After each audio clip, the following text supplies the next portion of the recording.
Hey guys, it's your girl Aisha, aka Geek Like Chic, and we're back with another reaction to The Walking Dead: The World Beyond. We are now on to episode 6, which is called Shadow Puppets. There we go, Shadow Puppets. Last episode was basically Elton's backstory with a little bit more action of, not only action, I'd say it really just kind of showed the ingenuity of this group. Hilariously, we saw Felix trying to very much convince everybody they should give up and pack up and go home, but they kind of proved with the creating of the makeshift boat slash raft that they've got the brains and the willpower and the creativity to actually get through quite a few of the apocalyptic problems you'd run across. But again, they very much still need a lot of help when it comes to just dealing with the empties, as they call them, because as I mentioned and got very frustrated with in the last episode, they seem to still be struggling with the very basics of clearing, which I'm hoping is going to improve as the series goes on. But since we're already on the 6th episode, I'm thinking we're going to just have to deal with that in season 2. So we're going to jump into the episode, but before we do, if you've been here before and you like what you see, please go ahead and hit that subscribe button. That way you can be part of the family, as well as be notified when I do more reactions like this one, including to the original Walking Dead, which I will link somewhere up there. All right, without further ado, guys, let's get into the episode right about now. Our advances in technology, our feats of engineering, could not save us. No, because people are the ultimate resource. Always. The end of the world was our beginning. Ooh, deep. The end is the beginning. Fear the Walking Dead. Silas. Time up. Check the perimeter, see if she's got any friends. Elton's like, I want to remind everybody that I'm actually an archaeologist and like a writer. I don't actually do like the punch, punch, kick, kick kind of stuff, you know? Okay. Oh my gosh, Iris, you're too pure for this. Silas is like, why you eat my girlfriend's dinner? Root to taste how much fish one guy eating. That's why I'm here. To eat our beans? Yeah, exactly. Tell him, Silas.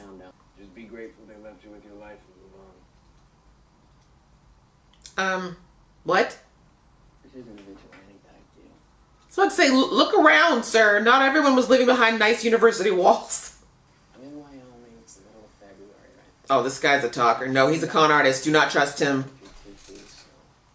Almost every talker in The Walking Dead has turned out to be a bad person. How'd you get from Wyoming to Florida in a couple months? It's impossible. Thank you. I knew someone was going to start doing some math. Look, I misspoke. No, you didn't. Mm-hmm. See what happens when you talk too damn much? Is this true? Really, Iris? I saw a truck. Why does everything have to start like he's about to start a brand new novel? Can you just say yes or no? It was a yes or no question. We'll go find ourselves a truck. I still don't believe this kid. I feel like they're all working together and you're going to go there and they're going to steal your stuff and run away with the truck. Damn! Morning, she made French toast, sing along with the record player.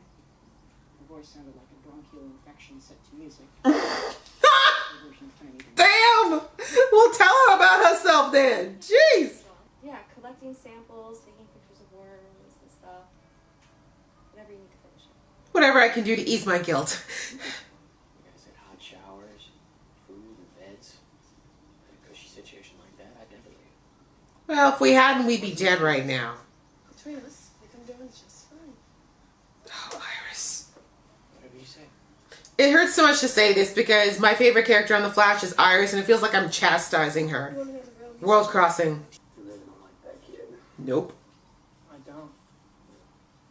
I don't know why anybody else does. Amen. You can always control who you like. Also a little jealous. Y'all just walking in the middle of the street in daylight, huh? That's the element of surprise. What is it? They bolted a plate over the ignition wires. Really? They had time to do that in like the day that they... Okay. I might be wrong, but I really feel like this kid's taking you for a ride. The way you guys have left all of your valuable stuff. Don't trust that guy. We can't keep being so afraid. It's not a matter of being afraid. There's a difference between being afraid and being prudent. We are all But I need to know what conditioner she's been using on the road, though. Like, they haven't even washed since they left, yet her hair is perfect. How? Houseway. The amount of noise these kids make is infuriating. Would it be if that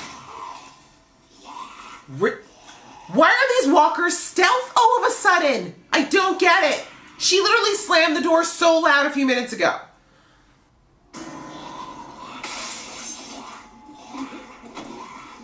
Wow, these walkers even be using illusionary tactics, y'all. What? What are they feeding? Are the Civic Republic somehow like making the walkers smarter? Is that what's happening?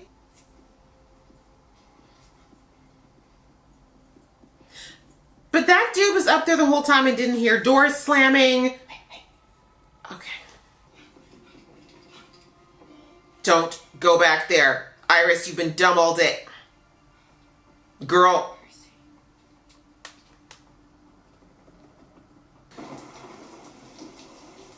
I knew he wasn't dead. I freaking knew it. Really?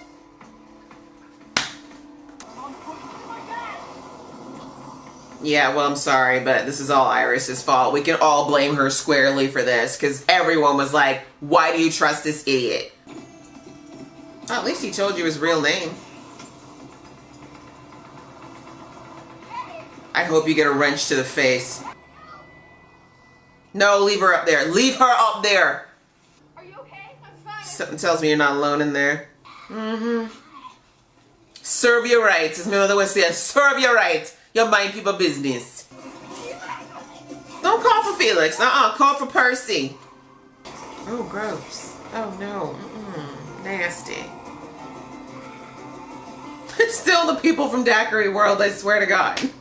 That was a long con, though. You gotta give them some credit. That is so long. Most people would just, like, knock y'all out and taking it. Iris, anything to say to the class? Silas is ready to slap people, and I'm here for it. You should be angry at yourself, Iris. You should not just trust randos like that. I'm not saying you shouldn't be a good person, but come on now. No, you take me for everything I'm worth. Fair. But you did give it to him, sweetie. Like, on a platter. You're not them. They're armed to the hilt in all black uniforms. You're a ragtag group of kids in homemade leather. Facts, All I though. know is, if we get into a bind, can that patch of yours get us out? Nope, not even a little. Of course it can. Liar! What? You're not gonna play music in the dark right now, are you guys? Ah, we're back to the beginning.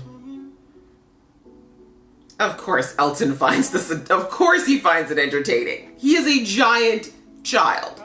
I just don't think y'all can afford to be this distracted. Have you not noticed that these walkers are at assassin level right now? They be sneaking up, they be grabbing from under things, they be swimming through garbage. Like, Navy SEALs ain't got nothing on these guys, and y'all just be watching a puppet show. Okay, all of you, not even one of you on watch. Poor Felix is like, I want someone to hold hands with me.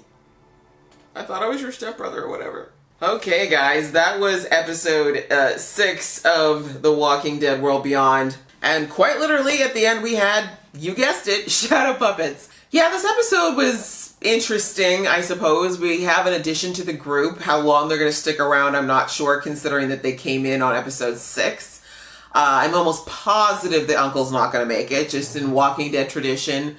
I feel like somehow he's the Dale of this situation. You know, he's going to have all the sage advice and the jokes and all that stuff, but somehow he's going to get taken out probably fairly viscerally about either by the end of the season or very close to. Yeah, I don't know. I'm not sure what the point of this episode was outside of, I guess, having someone join the troop and maybe once again letting our group know, well, not just our group, I'd say primarily Iris know just how unprepared they are for this world. And I've said in my reactions to The Walking Dead many times that, you know, 10 years into the apocalypse, or I mean in The Walking Dead, I think it's only like 7 or 8 years, but anyway, the moral of the story is that it's not the dead that are the problem anymore, it's the living, right? People who survived this long have had to do it somehow, right? They had to be like Enid, they just had to survive somehow, and unfortunately it wasn't always by the most charitable or, gross. It wasn't always by the most charitable or most altruistic means. So you know, you come across this kid in the middle of nowhere. He claims things were stolen from him. Everything he says is a whole story. Like, so clearly a grift, right? It's so clearly a grifter.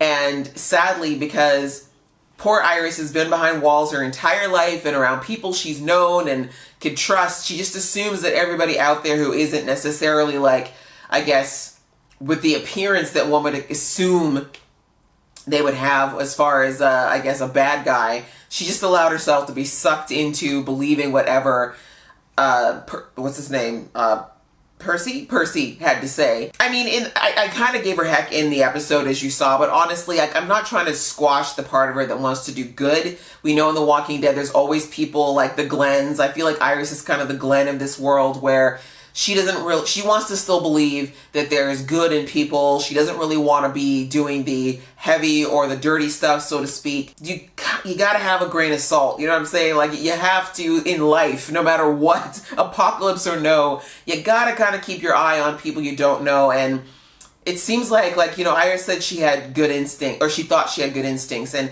that's not completely untrue. I mean, it turns out that Percy actually was a good guy, but like I said, you gotta do what you gotta do in the apocalypse to survive, and they didn't try to hurt them. In fairness, they weren't trying to kill them, they were just gonna leave them without food and water in a completely abandoned place, which is kind of almost the same as killing them when you think about it, really. But Iris was right about, I guess, her gut feeling that he wasn't a bad person, but her instincts around seeing that people are lying or not being straightforward need a lot of work. And we saw that Silas picked up on it right away, that there was something off with him, although, like I said, it was skewed just a bit by jealousy. He was right, and you could also see that even Hope was a little bit like, I don't think this is exactly the way that you said it was supposed to be. But anyways, like I said, I think this whole episode was just a little bit more of a reminder that our group is still very naive in so many ways, and that they're going to need people, I guess, like these two who are a little bit more street savvy, aka they've been living outside of walls and having to kind of rough it and navigate people.